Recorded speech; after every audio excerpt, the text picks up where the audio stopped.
காரியத்தை பார்த்துட்டு முடிக்க போறோம். நாம் எப்படிப்பட்டவர்கள், நம்மை கர்த்தர் எப்படி விசேஷித்தவர்களாய் மாற்றியிருக்கிறார் என்று சொல்லி பார்க்க போறோம். நாம எப்படிப்பட்டவர்களா இருக்கிறோம், கர்த்தர் நம்மை எப்படிலாம் விசேஷித்த விதத்தில் நம்மை உயர்த்தி வச்சிருக்கிறார், கனப்படுத்தி வச்சிருக்கிறார் என்று பார்ப்போம்.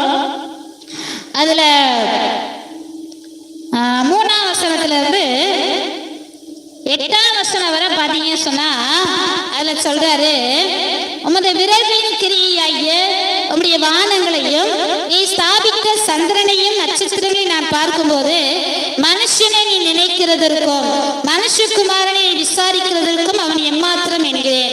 நீர் அவனை தேவதூதிலும் சற்று சிறியவனாக்கினீர், மகிமையினாலும் கனத்தினாலும் அவனை முடிசூட்டினீர். உம்முடைய கரத்தின் கிரியைகளின் மேல் நீர் அவனுக்கு ஆளுகை தந்து சகலத்தையும் அவனுடைய பாதங்களுக்கு கீழ்ப்படுத்தினீர்.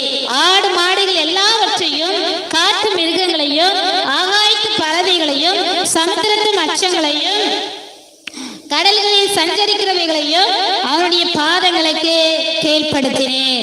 அல்லேலூயா, அல்லேலூயா. நாம ரொம்ப ரொம்ப விசேஷமானவர்கள். அல்லேலூயா, அல்லேலூயா. இதுல சொல்லப்பட்டிருக்கு, தேவதூதிலும் சற்று சிறியவனாக்கினி அப்படின்னு சொல்லி மனுஷனை குறித்து சொல்லப்பட்டிருக்கு. ஆனா தேவதூதர்களை பார்க்கல கர்த்தர் நம்மளதான் என்ன பண்ணாராம், விசேஷித்தவர்களாய் மாற்றிருக்கிறாரு. அல்லேலூயா. கர்த்தர் நம்மை மகிமையினாலும் கனத்தினாலும் முடிசூட்டி இருக்கிறாரு. இன்னொன்னு நான் உங்களுக்கு சொல்லணும்னு சொன்னா, ஆதியாகம புஸ்தகம் 1ஆம் அதிகாரம் 26ஆம் வசனத்துல நம்ம பார்க்கும் பொழுது, ஆதியாகமம் 1:26 கர்த்தர் நம்மை எப்படி நேசிக்கிறாரு, எப்படி விசேஷித்தவர்களாய் மாற்றிருக்கிறார் என்று சொல்லி நம்ம பார்க்க போறோம். அதுல ஆதியாகமம் 1:26, பின்பு தேவன் நமது சாயலாகவும் நமது ரூபத்தின்படியையும் மனுஷனை உண்டாக்குவோமாக. அல்லேலூயா, அல்லேலூயா. அதாவது முதல் அதிகாரத்துல பாத்தீங்கன்னா கர்த்தர் ஒவ்வொரு நாளும் ஒவ்வொரு நிமிஷம் படைக்கிறத பார்க்க முடிகிறது. அப்ப 6ஆவது நாள் என்ன செய்யறாரு, காட்டு மிருகங்கள் நாட்டு மிருகங்கள் ஊரும் பிராணிகள் எல்லாத்தையும் படைத்து விட்டுட்டு இப்ப மனுஷனை படிக்கணும். அவர் எப்படி படைக்கிறார் பாருங்க. தேவன் நமது சாயலாகவும் நமது ரூபத்தின் படியையும் மனுஷனை உண்டாக்குவோமாக என்று சொல்லி கர்த்தர் என்ன பண்றாரா, அவருடைய சாயலாக நம்மை படைத்திருக்கிறார். ஆமென், அல்லேலூயா. நாம் எல்லாரும் யாரு, விசேஷித்தவர்கள். நாம் யாருடைய சாயலா இருக்கிறோமா, கர்த்தருடைய சாயல்ல நம்ம படைக்கப்பட்டிருக்கிறோம். அவர் சாயலே நம்ம இருக்க வேண்டும் என்று சொல்லி நம்மை அவர் நேசித்து அவருடைய சாயலாகவே படைத்த விசேஷித்தவர்களாய், தூதர்களை பார்க்கிறோம் நம்மை கர்த்தர் விசேஷித்தவர்களாய் படைத்து வைத்திருக்கிறார்.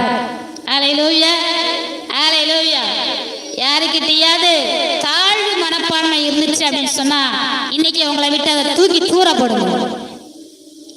இன்னையில நீங்க சொல்லுங்க, நான் தேவனுடைய சாயல், நான் தேவனுடைய சாயல படைக்கப்பட்டிருக்கிறே, நான் அழகானவன், நான் அழகானவள். அல்லேலூயா. நான் மகிமையானவன், நான் மகிமையானவள். அந்த நினைப்புல நீங்க என்ன செய்யணும், வாழணும். நாமெல்லாம் யாரு, தேவனுடைய சாயல்ல படைக்கப்பட்டிருக்கிறோம். அவருடைய சாயல்லே நம்மை கர்த்தர் படைச்சிருக்கிறாரா. அப்ப நாம எல்லாரும் யாரும் விசேஷித்தவர்களா என்ன செய்யறோம், இருக்கிறோம். ஆனா யாருக்குள்ள என்ன வந்துடக்கூடாது, தாழ்வு மனப்பான்மை வரக்கூடாது. நான் அழகில்ல, நான் கருப்பு அப்படியே நினைக்க கூடாது. நாம் எல்லாரும் கர்த்தருடைய சாயலாக இருக்கிறோம். ஆமென், அல்லேலூயா. 2வது கர்த்தர் நம்மை எப்படி விசேஷித்தவர்களாய் மாற்றி இருக்கிறாரா, அதே வசனத்துல இருந்து பாருங்க. அதுல பாருங்க சொல்லப்பட்டிருக்கு, தேவன் தமது சாயலாகவும் தமது ரூபத்தின்படியையும் மனுஷனை உண்டாக்குவோமாக.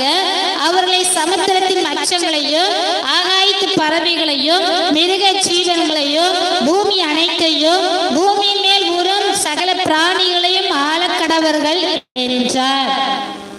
தேவன் தம்முடைய சாயலாக மனுஷனை சிருஷ்டித்தார், அவனை தேவ சாயலாகவே சிருஷ்டித்தார், ஆணும் பெண்ணுமாக அவர்களை சிருஷ்டித்தார். பின்பு தேவன் அவர்களை நோக்கி, நீங்கள் பலுகி பெருகி பூமியை நிரப்பி அதை கீழ்ப்படுத்தி சமுத்திரத்தின் மச்சங்களையும் ஆகாயத்து பறவைகளையும் பூமியின் மேல் நடமாடுகிற சகல ஜீவ ஜந்துக்களையும் ஆண்டு கொள்ளுங்கள் என்று சொல்லி தேவன் அவர்களை